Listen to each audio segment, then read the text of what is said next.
Rick Hanson is the father of a soldier serving in Iraq. He's been active with the military family Speak Out, and he's a resident of Thanks, everybody. My name is Rick Hanson, and I'm the very proud father of Eric Hanson. Eric is the youngest of my 3 children. He's a 21-year-old Marine currently serving in the middle of his 2nd deployment in the hell of the Anbar province in western Iraq. I'm also the proud member of the Minnesota chapter of Military Families Speak Out. MFSO is a national organization of thousands of individuals that have loved ones in the military and are adamantly opposed to the war in Iraq. We're outraged at the blatant criminal policies that led us into the war and the lies that keep our loved ones in unending carnage this administration and its enablers in Congress sign their names to each and every day. The mission of MFSO is urgent, and our mission is truthful. Bring our troops home now and have the conviction and the decency to ensure each one of them receives all the care and the support they need when they return.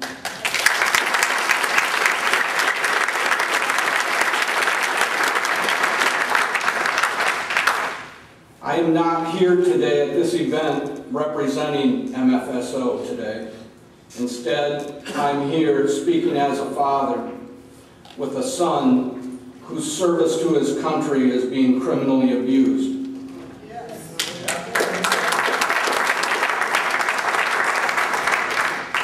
As we are here this afternoon, it's the early hours of Wednesday, August 29th in Iraq. It'll be the last hours of any day for 100 or more human beings in Iraq again. Until this night, they had defied the odds of survival in war, and again tonight, we will all sleep through each death. Their lives will end today with their own very personal knowledge that the value of their very existence has been intentionally reduced to this insulting level of obscene irrelevance. Namelessly, facelessly, they'll be dumped into another numb, incomprehensible number, to us anonymously dead from a bullet or a bomb. Each hour of every single day, our troops and their families attempt to survive from this very same intentional, devalued moral indecency. We hang on through a tolerance that comes from somewhere deep inside the human instinct to survive.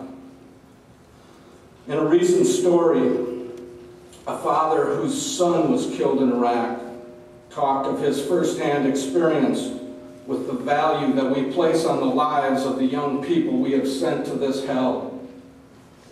He said, "I know all too well the value that was placed on the life of my son. I've received the check," he said. "It's roughly what the New York Yankees pay Roger Clemens to pitch 1 inning.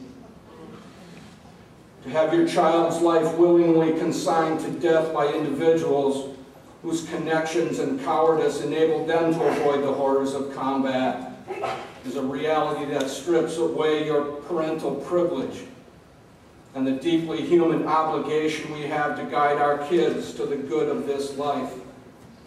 It demands of us to scream out to this country to end this crime."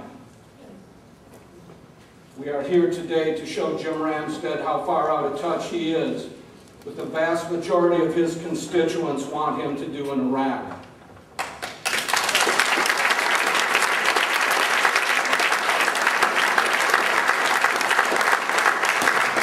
Several organizations have been relentlessly challenging Mr. Ramstad on his horrifically failed position on Iraq. We've traveled to his office in Washington, D.C. We've had multiple meetings with his staff. We've had conference calls with Jim. We've met with him face-to-face on multiple occasions, urgently trying to get Jim to reverse his disastrous votes on Iraq. Jim has told us recently that we were right about Iraq from the very beginning, and that it is a huge catastrophe. But then he tells us he's correct now, and that we can't end the war. He and others that wanted this war claimed that if we were to leave Iraq, up to 9 million people would be slaughtered.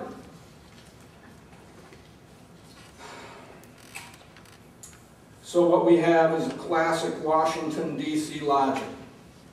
They didn't care how many people died in the war, but they tell us they'd be horrified by how many would die if we ended the war.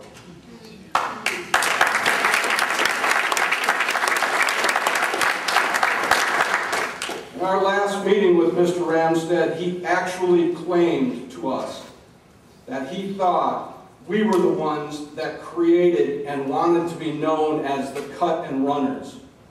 The entire group was insulted by this statement and how he tried to dance out of it. This kind of intentional put-down should be an indication to all of us about what we're dealing with here.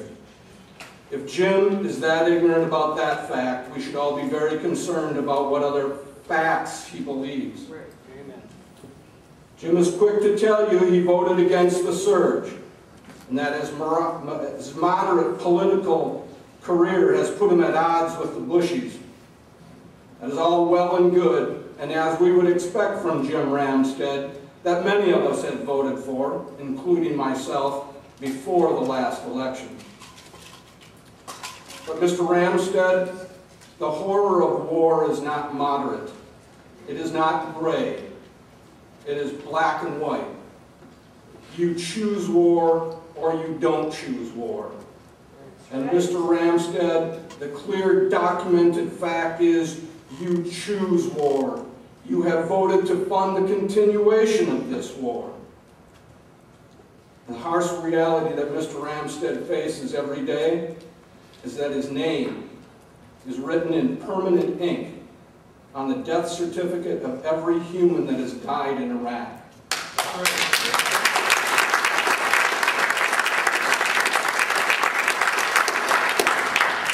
That number exceeds 1 million already, and Mr. Ramstad is ready to vote to continue the carnage.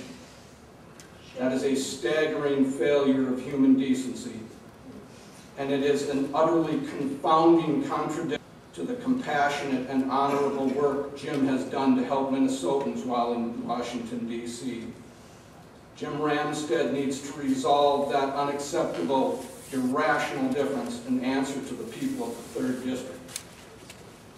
And we need Jim Ramstad to redouble his commitment to helping our returning veterans get all the help and support that they were promised. And to that end, and this is not his introduction, but I wanted to let you know that we all have the privilege of having our next speaker here today. I'm not introducing him now, but this is a young guy that we can all be proud of and encourage. Brandon Day is an Iraq vet with a story you need to hear. I would encourage all of you to take a few minutes and find him afterwards and introduce yourself and find out what you can do to help as he tells his story. It's the real story of the war, unvarnished and out in the light. Not like the flag-draped coffins of our kids or the horrifically injured that are hidden in our military hospitals around this country by the Bush administration, so as to keep this war sanitized and easy. I encourage, I implore all of us here today to get active or to get more active to end this war.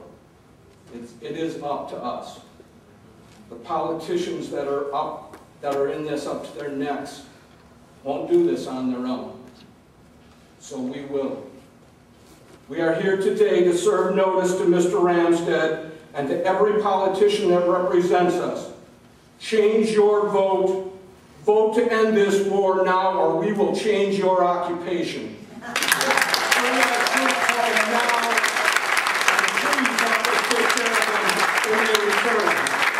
Thank you all.